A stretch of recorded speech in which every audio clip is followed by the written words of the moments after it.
Jésus imposait les mains à chacun d'eux et les guérissait tous. Des esprits mauvais sortaient de beaucoup d'entre eux.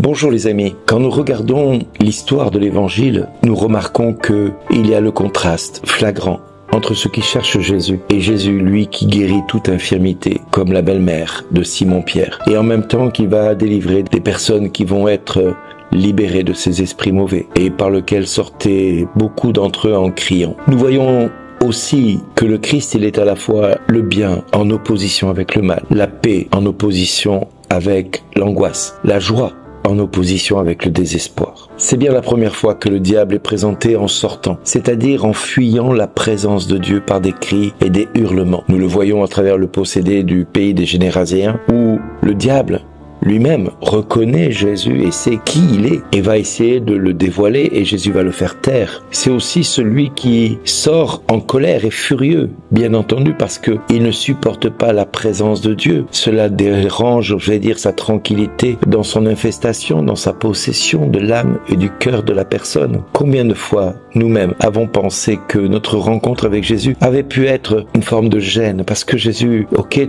tu es venu dans ma vie, mais tu me demandes de me convertir, tu me demandes d'aller à la messe tous les jours, le dimanche particulièrement, et nous pouvons nous inquiéter du fait que avant on ne priait pas et que maintenant nous devons prier. Avant on était dans un monde qui nous tirait vers le bas et nous pouvons être même honteux de nos erreurs du passé. Alors pour certains nous avons fait le choix d'aller voir un médecin, un psychiatre, un psychologue, et beaucoup d'entre nous, nous pensons que ces médecins n'ont rien pu faire pour nous. Oh certes, ils nous ont donné des anxiolytiques, des calmants, et nous pensons que cela a fait du bien, cela nous permet d'affronter notre quotidien. Et en fait, ces médecins n'ont fait que masquer le problème. Ils l'ont enterré sous des monceaux de médicaments, de thérapie, mais ils n'ont jamais soigné le mal vraiment. Pour cela, il faut aller voir plus loin. Il faut oser affronter le seul qui puisse nous sortir de là. Mais si nous connaissions le médecin de notre âme et simplement si nous osions lui demander pardon régulièrement pour tout ce que nous avons pu commettre comme erreur, pour tous les mal-être que nous avons pu vivre, toute la honte, la culpabilité, ce sentiment d'être seul, de se sentir rejeté même par Dieu parfois. Réfléchissons un peu si ce n'est pas quelquefois le Seigneur qui doit venir jusqu'à nous pour quelque part que nous puissions aller à sa rencontre. C'est souvent lui qui vient à notre rencontre. Du reste, la parole de Dieu nous dit, ce n'est pas vous qui m'avez choisi, c'est moi qui vous ai choisi. Nous faisons souvent ce genre de prière. Seigneur, où es-tu dans ma vie? Je ne te vois plus. J'en ai marre de souffrir autant. J'en ai marre d'avoir mal. J'en ai marre d'en avoir marre. Allez à la rencontre de celui qui est le pasteur de nos âmes, de nos vies. C'est celui-ci qui va nous permettre d'enlever de notre vie toute tiédeur, toute peur, toute crainte, toute angoisse, tout vide abyssal que nous pouvons vivre. Chers amis, beaucoup d'entre vous avez dans votre cœur une âme perturbée, angoissée, voire même affolé,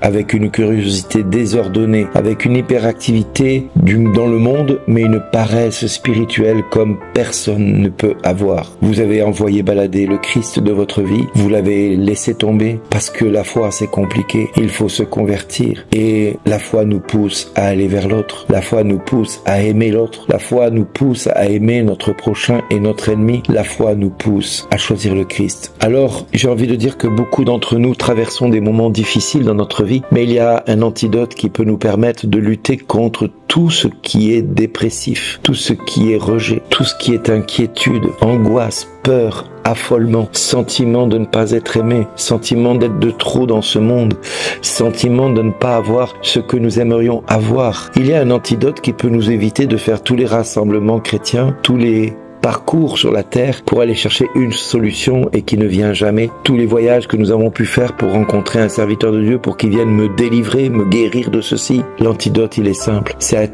arrêter de se regarder soi-même, mourir à soi-même, retrousser ses manches, s'engager à se consacrer totalement au Christ. Consacrer, déjà commencer par un petit moment dans votre journée, comme Jésus le faisait. C'est ce qu'on appelle l'oraison. Nous pouvons consacrer un petit temps chaque jour pour Dieu. Dire au Saint-Esprit, viens m'habiter, viens faire de mon cœur et de ma vie le temple de ta présence. Fais de moi le tabernacle du Christ. C'est quelque part s'engager à vaincre mon égoïsme pour aller chercher auprès de Dieu la solution à mon vide abyssal dans mon cœur, dans mon âme. C'est s'engager également à aller vers l'autre, à chercher le bien de l'autre, à m'oublier au profit d'un tel ou d'une telle. Qu'est-ce que lui vit dans sa vie? Je me décentre de moi pour penser à l'autre. Oui, mais l'autre, il pense pas à Dieu, il aime pas Dieu comme moi. Mais justement, c'est l'occasion de lui parler de l'amour que tu as reçu de Dieu et de lui dire que ce Dieu que tu prétends aimer l'aime autant que toi, il t'aime. Mais si tu ne vas pas vers l'autre qui ne connaît pas Dieu, comment pourra-t-il rencontrer l'amour? Nous voyons là que beaucoup de chrétiens s'aiment eux-mêmes, mais l'amour n'est pas aimé par eux. L'amour est délaissé par eux, au profit de leur moi, au profit de leur je. Oui, nous devons nous engager à rechercher le bien de l'autre, le bonheur de l'autre, la santé de l'autre. Combien de maladies peuvent conduire à l'angoisse, au repliement sur soi, parfois même au désespoir et à la révolte contre Dieu, parce qu'on se sent rejeté, condamné, humilié. Elle peut même nous rendre quelque part des fois un petit peu hyper allergique à la présence de Dieu quand nous allons dans un rassemblement. Ouais, j'en ai marre de voir tous ces gens heureux et moi dans cette histoire. Et moi. Comme disait la chanson, 50 millions de petits Chinois et moi. Elle peut aussi nous rendre notre personne un petit peu plus mûre. Elle peut nous aider à discerner dans notre vie ce qui n'est pas essentiel pour se tourner vers lui qu'il est. Très souvent, la maladie peut provoquer l'éloignement de Dieu, mais elle peut aussi provoquer une recherche de Dieu, un retour vers lui. J'aime à dire que la maladie, la souffrance est l'occasion pour rencontrer Dieu. Et j'ai cette phrase qui résonne dans mon cœur de plus en plus. Il n'y a pas de souffrance qui ne montre pas l'amour de Dieu à notre égard. Il n'y a pas de rejet qui ne me montre que Dieu m'aime encore plus. Il n'y a pas de pauvreté qui me montre la bonté de Dieu à mon égard. Oui, tout cela conduit à nous tourner vers le Christ. Le Christ permet la maladie, permet la souffrance, permet la pauvreté, permet la solitude pour nous permettre de nous décentrer de nous-mêmes et rechercher le royaume de Dieu et la justice de Dieu pour que tout le reste nous soit donné par surcroît. Nous avons besoin tous d'avoir un petit peu de chaleur humaine dans la maladie, c'est vrai. Nous avons besoin de consoler une personne malade ou rejetée. Et plutôt que des mots M-O-T-S, nous pourrions soulager ces mots M-A-U-X à travers une proximité que nous leur apporterions en nous oubliant nous-mêmes, en pensant à lui, à elle, en le recherchant, en l'aimant sincèrement, pour lui apporter une paix sereine, une proximité qui le rassurerait. Chers amis, nous avons la possibilité aujourd'hui de nous décentrer de nous-mêmes pour nous tourner vers le Christ. Nous avons la possibilité, encore et encore, de nous engager à suivre le Christ, à devenir un disciple, ou nous avons encore la possibilité d'être rebelles à son invitation à devenir disciple et à continuer à me plaindre de ce que je vis, de ce que j'endure et de trouver ma vie trop injuste et d'être un Calimero. La vie est vraiment trop injuste. Où nous pouvons choisir d'aimer parce que aimer c'est tout donner et se donner soi-même. Et c'est ce que je fais avec ces 7 minutes. Je vous aime et j'espère que ces mots apaiseront votre souffrance, votre solitude, vos angoisses, vos peurs et même votre révolte contre vous-même, contre Dieu, contre vos familles, contre vos proches, contre l'Église, contre votre prêtre ou votre pasteur. Je prie le Père qu'il vous apporte la paix, la seule paix qui comblera votre vide, la paix qui vient de lui. Alors mon ami,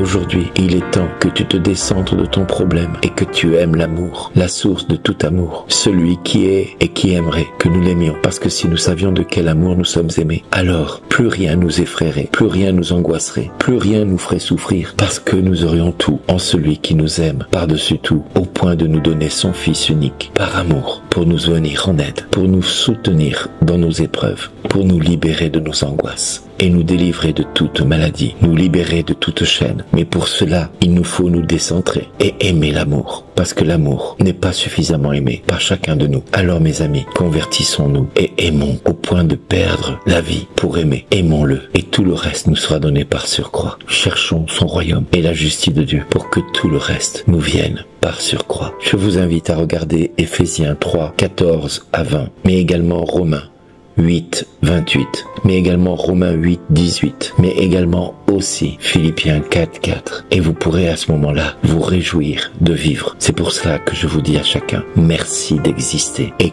découvrez l'amour du Père pour vous. Vous ne manquerez plus de rien. Amen.